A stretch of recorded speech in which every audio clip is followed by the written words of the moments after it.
So between 1985 and 1990, Texas experienced a severe banking crisis with 440 banks failing, 38% of which were state banks. Additionally, 22 trust companies closed and numerous others ceased operations due to non-compliance with the 1987 legislation.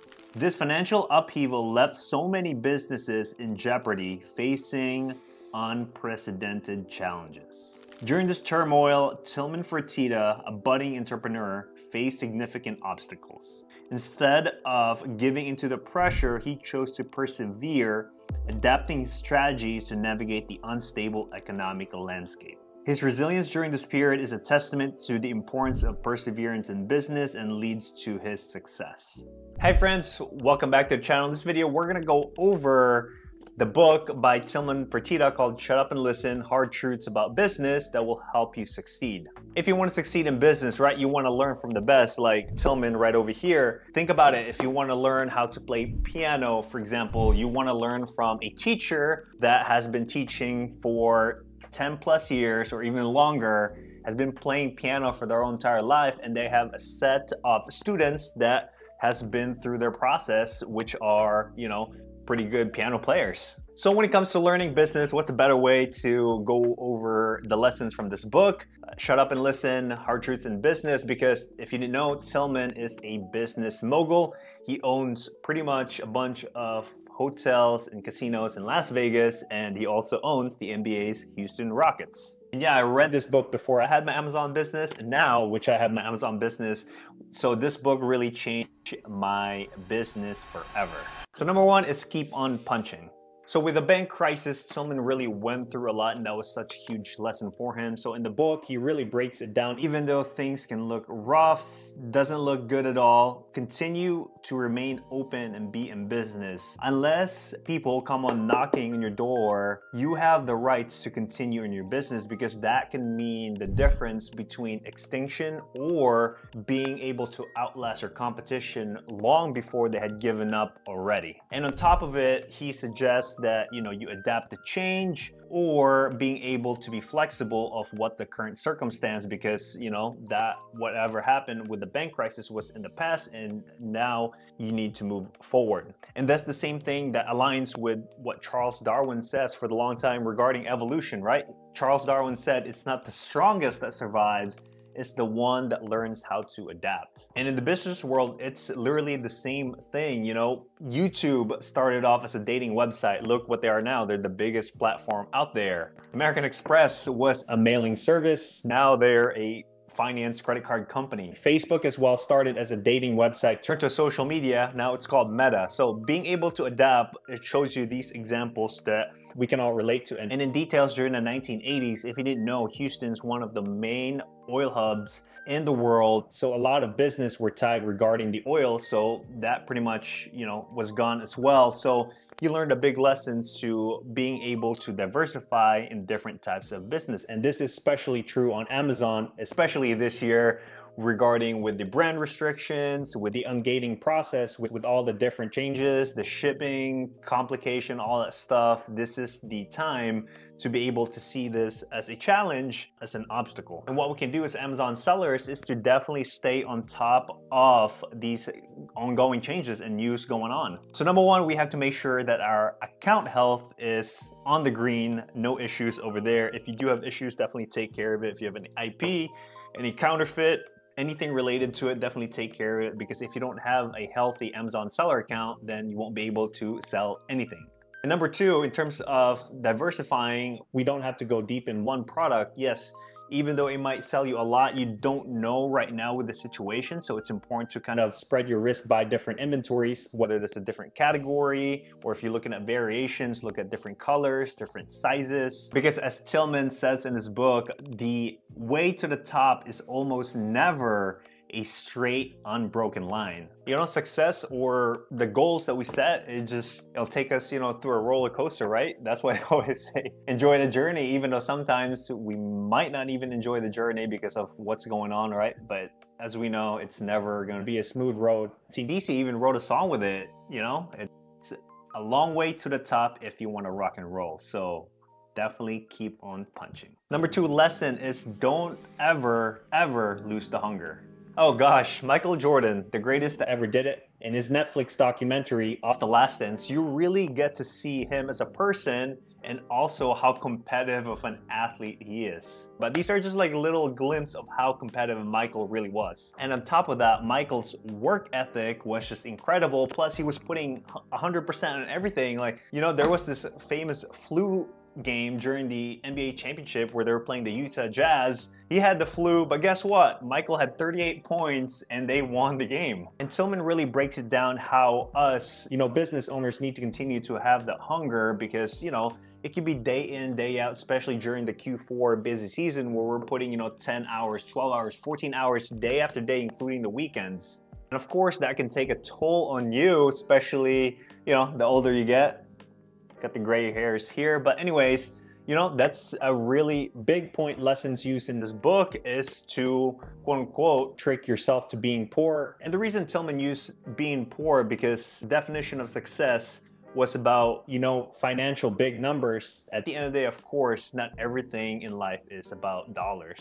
But by using that trick of being poor, no matter what our dreams is, as you know, for Tillman, for example, his dream was to own a franchise sports in his hometown of Houston, and that dream was finally realized. Kind of breaks it down in this book here 30 years later. So that's how long it for him to take and not stepping off the gas and continue on being hungry. And guys, we can apply that in our own life, whatever our dream might be. You know, we need to, you know, act hungry, whether that's tricking ourselves to feel poor or having financially emotional attachment to it, like whether you want to retire your parents, whether you want to buy your first home, whether, you know, you want to save up for your own retirement or, you know, travel the world, whatever it may be. And for me, of course, I have my goals and dreams and aspirations as well, but I had some mini ones as well. Like I remember, you know, earlier this year, I was able to accomplish one of them. A bucket list was to live in Mexico for a month, right?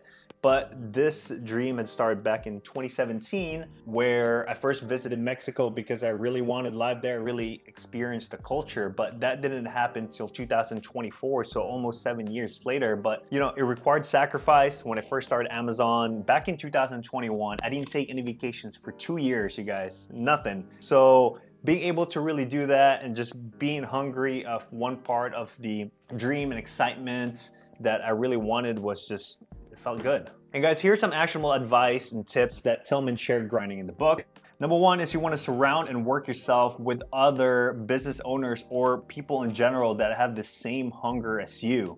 Like, have you ever noticed when you go to the gym, right? It's a lot easier to go with someone, right? You're just like, yeah, I actually want to go versus by yourself. You could be at the couch and you just don't feel like it because you don't have that sense of responsibility going with someone. So that's why it's so important to surround yourself with the same mindset people, the same work ethic. Number two is to define your own success and double down on what you are good at. And what you are good at is basically your unfair advantage. You know, double down to it, whether you're good at sourcing, whether you're good at negotiating on the phone, whatever it may be, where your advantage is, continue and number three, it's more of a mental aspect, and Tillman talks about, you know, not see things as an obstacle, but see them as a challenge. You know, think of it as a little game. By the way, guys, don't forget to hit the thumbs up button. It will help with the YouTube algorithm. And if you like the content here and want to know more about Amazon FBA, definitely consider hitting that subscribe button. Okay, number three is acquiring more capital. So there's a chapter here where Tillman really talks about where working capital means everything. Working capital for a small business owner like me or you is the difference between extinction, bankruptcy, or success. And going into business, that's how I saw things. You know, a lot of us saw things like that. It's simple. Or you buy things, you sell it, and that's pretty much it. But in truth, especially with Amazon, there's a lot more into it. So here's what I mean. Think about it. If you buy a product right now today, okay, and using your credit card, it's gonna take about 3 to 5 days to arrive at your apartment, house, warehouse, wherever it may be. So that's already a week since you bought the product. Next, you're gonna have to prep that product before you send it to Amazon FBA. That could take, you know, 1 day, 2 days, let's just say for 1 day, right? Then it would take another 1 to 2 weeks before that product actually checks in to Amazon's warehouse where it goes live for someone to purchase at Amazon.com. So to sum it up, you receive your product from purchase, you prep it, send it to Amazon, takes about 1 to 2 weeks. So you're roughly 3 weeks into it. And if you use that credit card, you only have a week left to pay it off. And guess what? If you don't have working capital or good cash flow, you're gonna be forced to sell that product in order to pay your credit card. And guys, that's the last thing. We want to feel less pressure to sell the product because we need the money to pay the credit card back. We want to make sure we're selling it at a profitable price, so that take a little bit, you know, sometimes it can be immediately, but again, most of the time, it's gonna take more than a week to do that. So this is where a working capital line of credit, a loan, or even better, a 0% comes in handy. And Tillman really emphasized the fact that even if you don't need capital right now at this moment, go ahead and get it, because there's a saying in the bank world that the bank knows if you need money,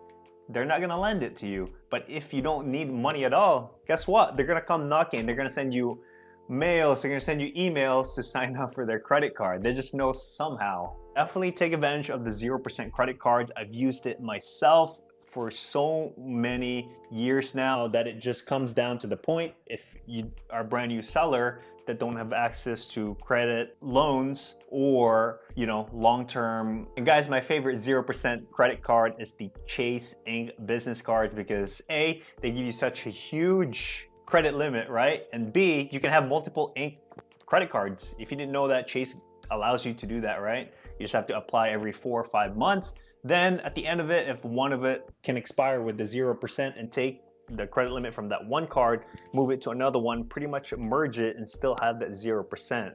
You get what I mean? So that's a nice little hack. You guys should try it. Another sleeper in terms of a different credit card, or I would say a different bank, is American Express. And I'm talking specifically the Amex Plum card. I know people talk about the gold, the platinum, but in terms of cash flow, the American Express Plum is the king of that, because it gives you 60 days to pay off, you know, the credit card instead of the full 30 days. So guys, those were the 3 impactful points that Tillman Fertitta's book. And of course, I highly recommend you to read this book, because there's a lot more nuggets in this here that you can take away. If you guys want to learn how to find wholesale products for your Amazon FBA business, check this video right here. Thank you guys so much. Catch you in the next one. And don't forget, we have a free newsletter down below. Don't forget to sign up. See ya.